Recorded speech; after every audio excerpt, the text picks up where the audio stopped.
Hello guys, welcome back to the vlog. This is your JR, your Drive RX.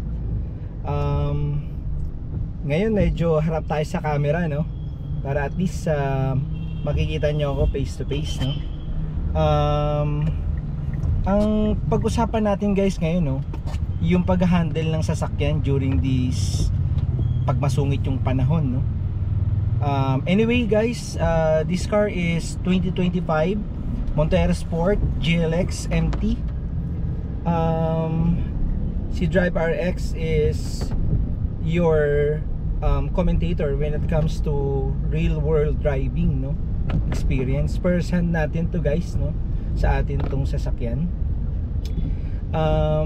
But we are open also to drive any cars, no, pag may chance tayong makapag-drive guys, para mabigyan din natin ng komentaryo.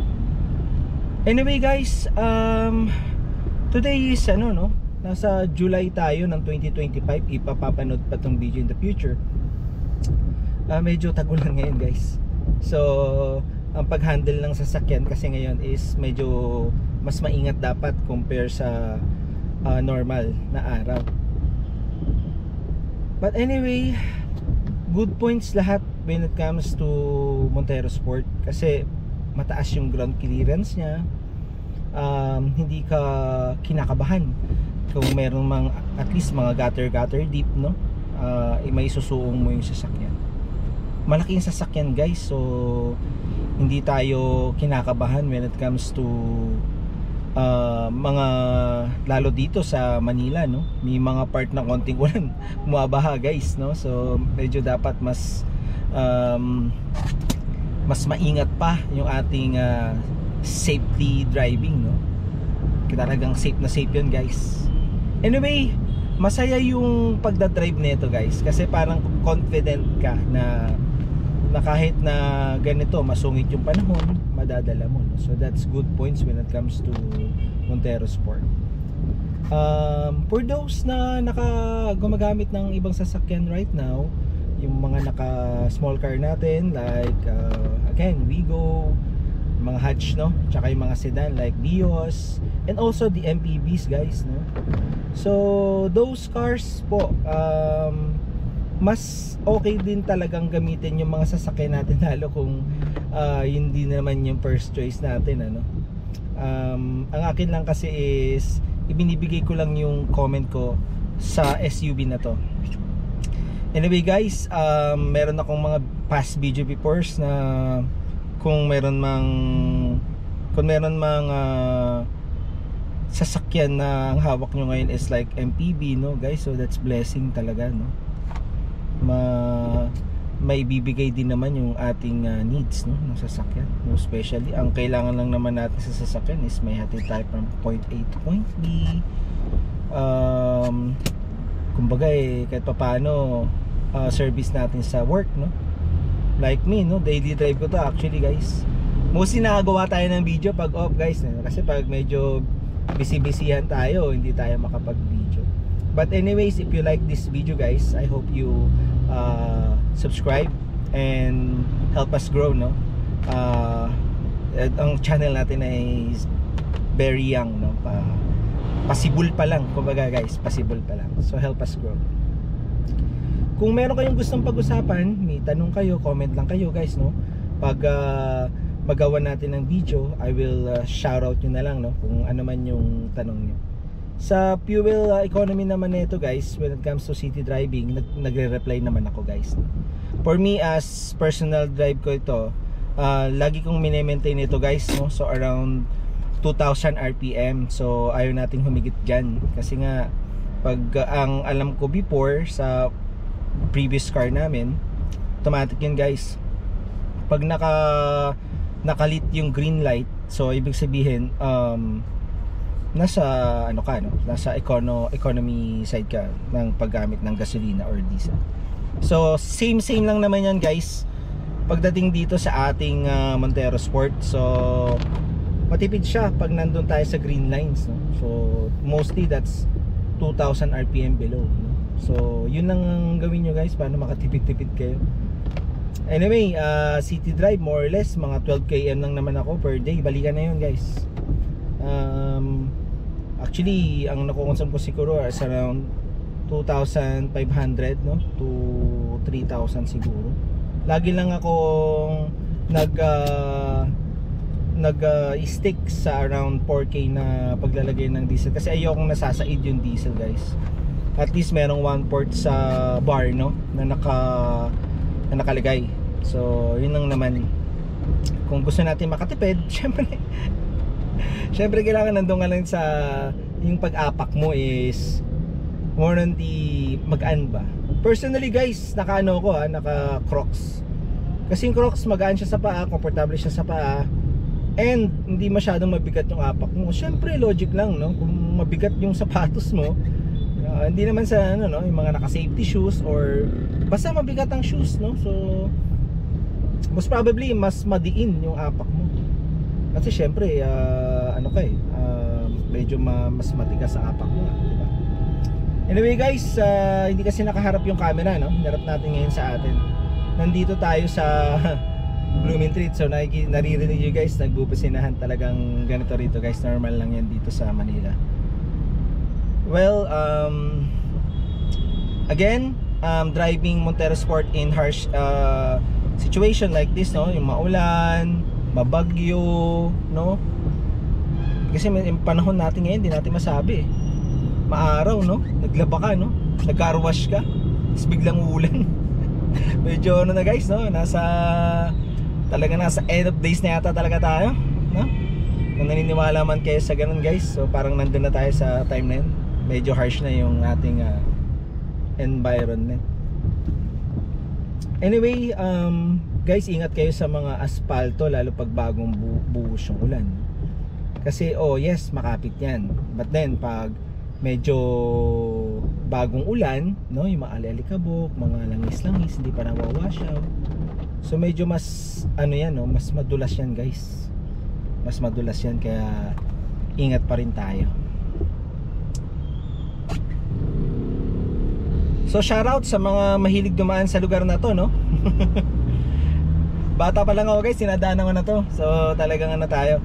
But don't get me wrong no, lumaki din ako sa Bulacan, guys, sa mga taga San Jose del Monte, Bulacan dyan no. Shoutout mga classmate ko ng high school dyan. Anyways, hopefully makapagbigay ako ng insight sa inyo, yung real world situation no, pag nagda-drive ka na itong sasakyan na ito. Masarap siya i-drive, guys, talagang komportable talaga. Para ka nasa sopa. Actually, para ka nasa sopa. Hindi ka kakaba-kaba no, na malulubog yung sasakyan mo no. Syempre wag naman yung mga gatao na yung mga sobrang lalaki na, guys, na sa ibang usapan naman pag So ayun, let's park saglit.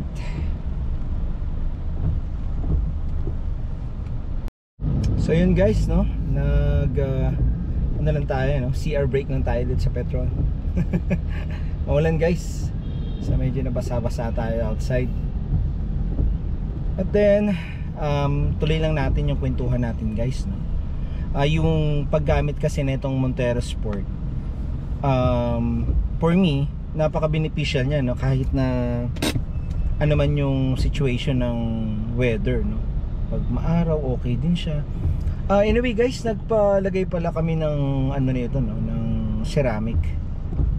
So if you're into that, guys, comment down below no. So ang ganda ng ceramic kasi parang kapag madilim, maliwanag siya, guys.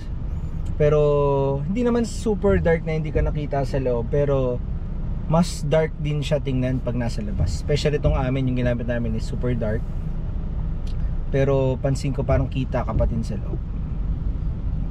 So hindi ko alam kung good ba yun or bad ba yun, pero parang aninag ka lang naman. Pero ang kagandahan is siya, maluwag siya, guys. So that's it. Kung familiar kayo sa lugar na to, guys no, sa mga taga Tambunting dyan no, sa Tambunting area na to, guys, napaka well known ng lugar na to, guys. Hopefully kung meron mang taga dito, no, ma-meet natin soon, no. So medyo young pa yung channel natin, guys. So hopefully mag-grow to, no, in God's will, no. And makatulong tayo sa mga decision making ng ating mga tropa na naghahanap ng sasakyan, lalo yung mga gusto na mag-upgrade, guys, no. Like I said in my previous vlog, no, kung nasa time ka ng paghahanap, no, pag-invest, pagtatayo ng mga bahay, or nandito ka sa stage na nag-accumulate ka ng car para sa inyong family, no. So it is best time, no. Solicited lang naman, guys, no, for me lang naman kung medyo mas bata-bata ka pa, mag-invest ka na. Kasi kapag medyo may edad na tayo, guys, nagstiba rin yung priority natin, most especially yung health natin, no.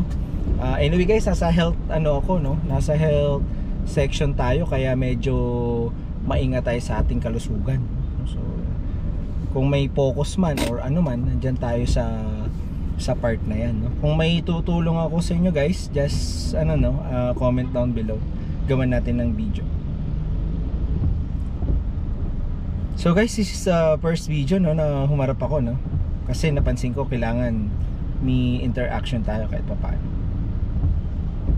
So kapag usually, guys, like nang sinasabi ko din before, kapag nasa traffic, nakaangat talaga yung handbrake, guys. Naangat yung handbrake, as well as nakaapak ako sa ating preno, no, para at least safe na safe yung natin, yung ating pag-handle ng sasakyan. Nakaapak ka na sa preno, naka-handbrake ka pa, hindi tatakbo yan, guys. So hopefully, no, wala namang SUA sa mga manual na multo na lang yung, guys, pag tumakbo yung sasakyan mo mag-isa. Sabi ko before, pag gumawa tayo ng mga video, no, about sa pag-iingat dito sa traffic sa Manila. Iba kasi dito, guys, no. Kung di kayo familiar dito, lalo sa Manila City, no, specifically, hindi naman tayo masyadong familiar sa ibang city. Sa Manila City kasi hindi lahat naka-NCAP, in my knowledge, no. Pero kung makikita mo naman, guys, yung mga dito, masisipag naman yung mga traffic enforcer natin dito. Patin, guys, wala namang perfect kasi meron ding nagkakamali dyan. Meron ding gumagawa ng hindi maganda dyan, guys, no. Shoutout sa mga brother dyan, no. May mga brother tayo dyan sa ating traffic bureau, no. So yung iba kasi hindi gumagawa ng okay. So hindi naman lahat yan, guys. So lagi natin yung benefit of the doubt ibigay natin sa kanila. Hindi naman lahat yan, guys, is gumagawa ng magic, kumbaga, diba? Pero ingat kayo, guys, kasi minsan hindi mo sila makikita, nakatago yan, no? Nakatago. Siyempre hindi mo nahuli ng diba? Siyempre minsan yung talaga sasadyain mo yung violation, di mo alam na nagtatago lang pala. So may benefit din naman yun, no? Nagtatago sila para simula gawin ulit yun next time. Lalo yung mga nagbibiting dyan, di ba? Pero ngayon kasi bago na yung stoplight, nagbiblink na yung green bago siya guys, nagbiblink na yung green bago siya yellow to red, no? So parang signal yun na magpreno ka na, hindi yung hintayin mo pa yung yellow. So that's good. Kudos, no, sa ginawa ng traffic bureau dyan, no? Galing talaga ni Yorme, wala akong masabi. Patang Maynila talaga. Alam niya yung feeling na nagugulangan, no? Alam niya yung tinotolongges, alam ni Mayor yan. Anyway, guys, no, balik tayo sa ating topic, no. Okay ba sa inyo si Montero Sport? For me, as a owner, no, in a real world situation, nagda-drive tayo everyday. Actually, daily drive natin to, guys, no? So talagang sinusulit natin yung paggamit na ito. So ngayon nasa na tayo, going 10K na tayo sa ating podo, no. So malapit na tayo mag PMS, guys. Gagawan natin ng video yan, no, pag nagpa PMS tayo. Abangan na lang natin kung saan tayo makakapag-decide na magpa PMS. Sa Montero Group, guys, it's very useful for us, no, yung mga merong Montero, mapa GLS po. Hello sa inyo, mga boss, no. Gaganda ng auto nyo, boss, no. Sa mga naka-empty, papa second gen, third gen and 3.5, ang gaganda po ng auto nyo, sir. So saludo po ako sa inyo sa choice natin, no, na si Montero Sport. Anyway, sa pagdadrive lang naman natin guys, no? May tinatawag na defensive driving, may tinatawag na aggressive driving. Siyempre doon tayo sa ano guys, no? Sa magmumukha tayong ano, no? Mabuti, no? Hindi tayo magiging masama sa paningin ng ano, no? Maging defensive na lang siguro tayo. But then yung attitude sa pagdadrive, it's a different story guys. So, kasi minsan hindi mo alam, gutom ka lang pala, kaya mainit yung ulo mo, no? Sa nagdadrive ka, hindi naman perfect yung ating ano, attitude sa pagdadrive talaga. Minsan mainit din ang ulo mo, no? Kahit sa work, no? Hindi mo rin naman din pansin na nadadala mo rin sa ano, minsan stress ka, ganyan. But then, no, in a, sabi ko nga, real world situation, pag nagdadrive ka, yung safety mo yung nagmamatter, no? So, lagi nating unahin yun, yung ating safety. So ang kagandahan kasi kapag nagdadrive ka na itong Montero, parang yung view mo commanding na siya, no? Although hindi pa naman siya sobrang lifted, pero yung view mo commanding siya guys, no? Maganda ang ano mo, kumbaga pa yan, no? Malaki, no? Malaki yung iyong field of view. Hindi naman siya sobrang taas guys, na malabos no, mga ganun. Pero mataas ang ano mo, no? Kita mo yung, akala ko nga before nung nagdadrive ako ng ano, ng small car, pag nag-drive ka nito parang mas mahirap kasi mas mahaba, mas malaki, mas ano. Pero but then guys, mas madaling i-drive to. Mas madaling i-drive to sa totoo lang. Kasi yung view mo, kita mo agad. Kahit na nga wala tong 360 camera, pagtingin mo sa field of view, kasi yung mga old school driver naman talaga, lalo ko natuto ko sa owner, ang talagang 360 monitor mo dyan guys is yung side mirror mo tsaka rear view mo. Yan talagang 360 mo dyan. So mas safe na yung ano mo, yung bintana mo, no, yung window mo dito, yung side mirror mo na yan, is nakikita mo yung door handle mo at hindi masyadong nakatingala, no? At least kita mo yung baba, para at least may blind side ka, nakikita mo yung malilit na sasakyan like may motor, no, may sisingit, no. So gawa natin ng separate video yan, yung safety ano dyan, safety habits sa pagsiset ng sasakyan, lalo kung walang 360 yung kotse mo, no. So yan lang naman ang ano rito, no, mga ginagawa ko dito guys. Pero syempre pag nandito ka sa city, huwag ka mag-rat-rat, no, unless sobrang luwag, madaling araw, ganyan. Pero kahit pa, kasi delikado baka mamaya hindi mo alam, merong walang headlight na single na motor, diba? May ganun may chance na makita ka ng mga motor na ano, na walang ilaw. Kung mabulaga ka, diba? Mahirap. Kaya ang aksidente guys, wala naman pinipili yan. Parang minsan kasi nandyan na lang yan parang kumbaga, diba? Pero kung nandun ka man sa sitwasyon yon, na aksidente ka guys, so isipin mo muna ulit yung safety mo, no? Pag nandun ka na, then yung safety ng naka-encuentro, no, ng sasakyan, or ikaw yung na-collision, or siya ang kumullision sa'yo, no? So safety pa din ang isipin mo, both sides guys, kasi buhay ang pinag-uusapan natin dito. Ang pagdadrive ng Montero guys, so huwag tayo masyadong ano, palapiga, no? Ang lakas kasi nito guys, ito pa nasa 3K ka na, mga ganyan. Yung parang ano niya, yung torque niya talaga guys, di ba, nasa 2,000 to 2,500, nandun na yung torque niya Pero pag talagang binirit mo pa, no, nakasakang mong trasera, parang pang racing guys, no. Anyway guys, easy lang umabot to ng ano, minsan nga nag-glide to ng ano guys, yung mga 170, mga ganun. Pero siyempre yung gagawin yun, malakas talaga siya. May kakilala nga ako, like I said in previous vlog, napaabot niya daw ng 210 yung kanyang GLS, no. Meron siyang throttle controller guys, totoo yun, napaabot niya. Parang, kasi kapag si Montero tumatakbo na ng ano guys, parang gaan-gaan niya na lang, no. So wag nating gagawin yun guys sa mga public na ano, siguro kung hopefully, no, dala natin sa ano to, no, sa circuit, no, dun sa may Tarlac. Isipin mo, nag-ikot ka ng ano dun, no, truck base na SUV, no, ikot-ikot. But then controlled environment yan guys, mas safe naman yun kaysa gawin mo sa mga public ano area. Kung nandito ka sa vlog na to, maabot ka sa time na to guys, thank you, no, sa pakikinig sa akin, no. kung ano man ang choice nyo ngayon guys, kung yan yung kumbaga na pick nyo mag-asawa, mayroon naman time for everything. Kung hindi pa time na mag-SUV talaga, di ba? Eh di ang gawin mo, manood-nood ka lang na muna ng insights. Kasi guys, hindi naman lahat ng pagsasasakyan may good points yan eh. Hindi naman porket naka-SUV kayo na maganda na eh. Kahit ano pa nga eh, kahit sabihin mo top of the line pa yan or ano pang brand yan, no? Meron pa rin, merong negative yan guys. Hindi yan lahat all perfect. But nagmamatter din talaga yung decision nyo and yung gusto mo. Ang sarap kasi talaga minsan, 'di ba, ng yung isang bagay talaga gusto mo talaga, 'di ba? Yung hindi napilitan ka lang or ano, kasi merong time na parang napilitan ka lang, guys, no? So parang minsan magsisisi ka pag ganun, hindi mo masyadong feel yung ginagawa mo or ano. Iba-iba kasi yan, guys, no? But then nagmamatter yung decision natin. So decision making natin kung sa mag-asawa, no, okay yung decision nyo as a couple. Kung single ka, may na-consult ka na mga elder mo or friend mo na magaling sa finance, no?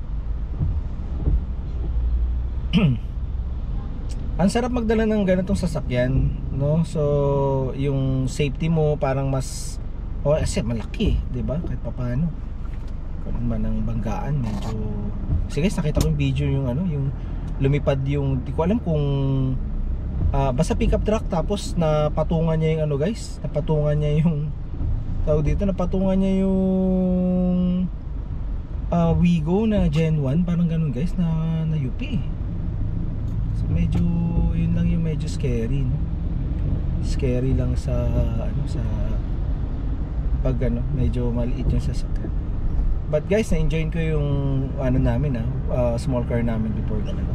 At hindi yun ano, hindi yun, although alaga ko yun sa change oil, no, sa PMS, pero yung mga tinakbo nung guys, nakapagpagudpud yun. 2 beses nagbagyo, tapos daily drive, no? Kasi previously sa airport ako nag-work, so lagi kong dala yun, no, sa trabaho. So kung sa ngayon naka-Vios ka, no, for example naka-Vios ka, for me pag tinitingnan ko, so napaka kung practical ka din talaga, no, kailangan mo lang ng ano, so doon ka sa alam mo na ano, again guys, ito na naman ako, compare ko na naman yung NMAX, no, ano, pagtingin mo lahat puro NMAX, di ba? Minsan kasi merong ano yan eh, merong tawag dito, may ibig sabihin yan eh. Kumbaga parang minsan yung ating kinukuhan choices na sa pagsasasakyan is okay lang, di ba? So may tumatawag, guys, pero later na natin sagutin, no?